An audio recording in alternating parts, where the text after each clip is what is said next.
Welcome back to The Heat. We're discussing the G20 summit and China's role in promoting global economic growth. Let's get back to our panel. Jin Keyu in Beijing.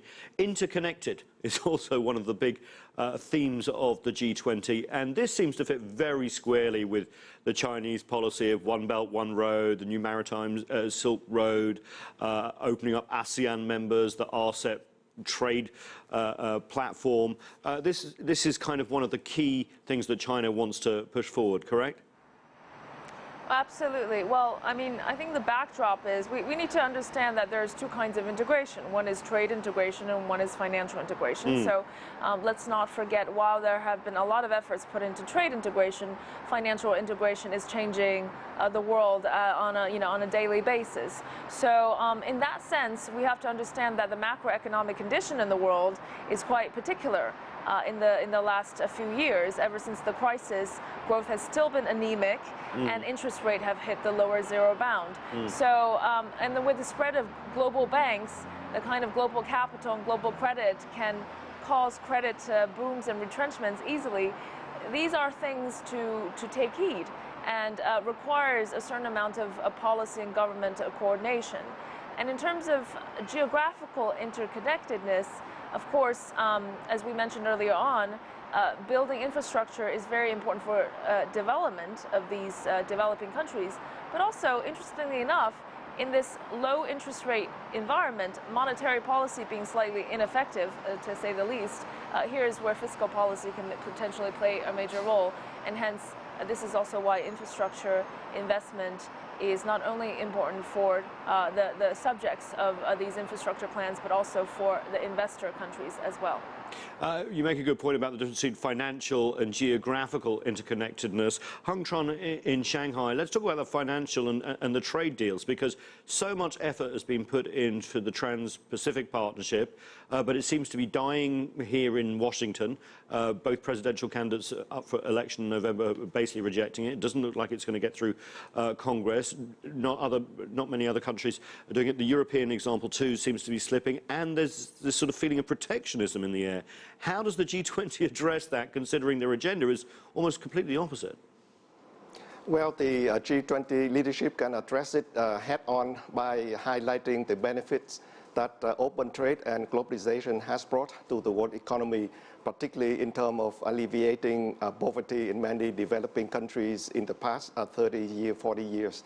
Secondly, by including and emphasizing measures to promote inclusive growth so that everyone can participate and share in the fruits of open trade and globalization, which has been the key weakness that has been criticized and have led to discontent and the fueling of anti-trade and anti-globalization sentiment in many countries.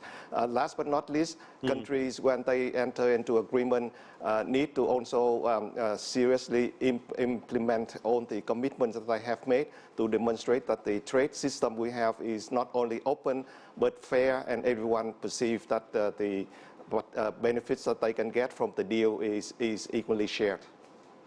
Indeed, point well taken. Cobus, what's going to be African nations' view on trade and open trade? Not always a big benefiter in the past.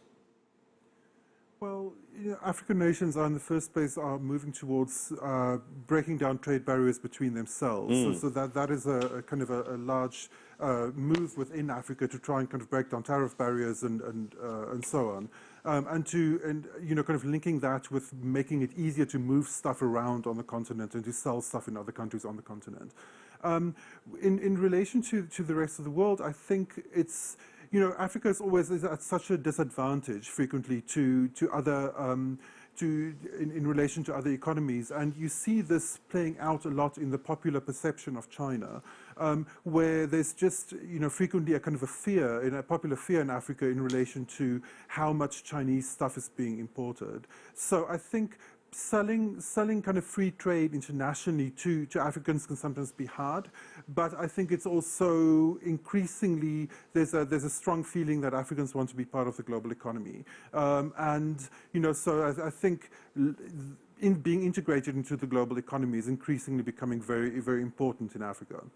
We talked about interconnectedness. I'd like to pick up on the word invigorated, a great word, but what does it actually mean, Jin Keyu, for the G20? I presume we've had this period now where you've had quantitative easing, you've had some countries take austerity.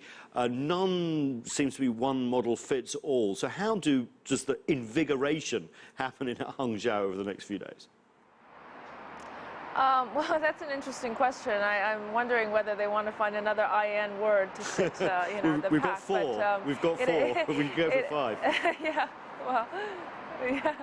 I think growth is a little bit lackluster these days, and with ineffectiveness of monetary policy, I think invigoration means really focusing on growth that is not necessarily stimulated by more credit and credit expansion and more borrowing, but really coming back to the fundamentals, which is either increases in factors or productivity, as we have mentioned, and to really rely on reforms, supply-side reforms, both not only in China but elsewhere in Europe as well, to really bring back the energy, the dynamism of an economy. So I think it's really important to distinguish different types of growth. There is growth that is obtained by more credit expansion, the kind of growth that we experienced in the western part of the world between 2003, leading up to the Great Crisis, and growth based on fundamentals, right? So I think invigoration captures the idea that we need to rely on reforms and innovation. Coming back to our previous topic. Talking about innovation and also reforms, Tran, we are going through obviously a period of climate change. The United States and China coming together, surprising the world ahead of the Paris Accord, and real engine for that. Also, there's sort of this technological revolution when it comes to the green technologies of the future. How much is that part of the G20 agenda, and is it getting enough attention outside of perhaps US and China who are competing, Tran?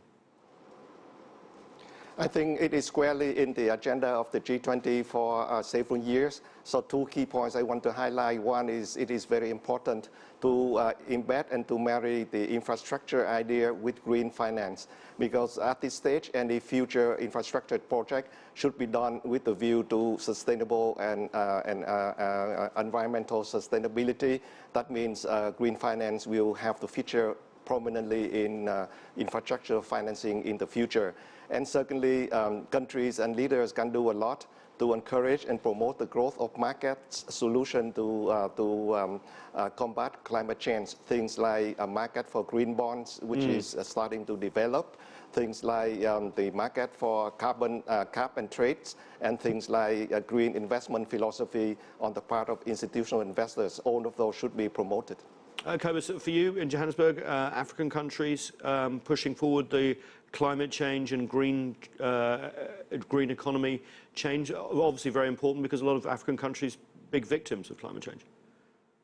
Yes, this is the great fear in Africa, that as climate change worsens, rich nations will find ways to lift their own domestic situations, to safeguard their own domestic situations, and Africa will be essentially left out, burning in the sun. So I think Africa has been quite aggressive in trying to find, sustainable ways of gaining more energy. And of course, Africa needs more energy. Africa needs more electricity and needs more sustainable electricity. So, trying to push forward to gain both at the same time, to not be blanketed by pollution, but at the same time to have a sustainable, trustworthy kind of source of electricity. That is Africa's big challenge. And, to a certain extent, China has helped with that, but there needs to be a lot more done. Let's move on. Jin Keyu, not just a G20 summit talking about economic agenda. Of course, this is where world leaders meet. President Xi Jinping expected to meet with Russian President Vladimir Putin. Also, US President Barack Obama, who's on his last trip to Asia as he leaves office. Can we expect him to come out of these meetings?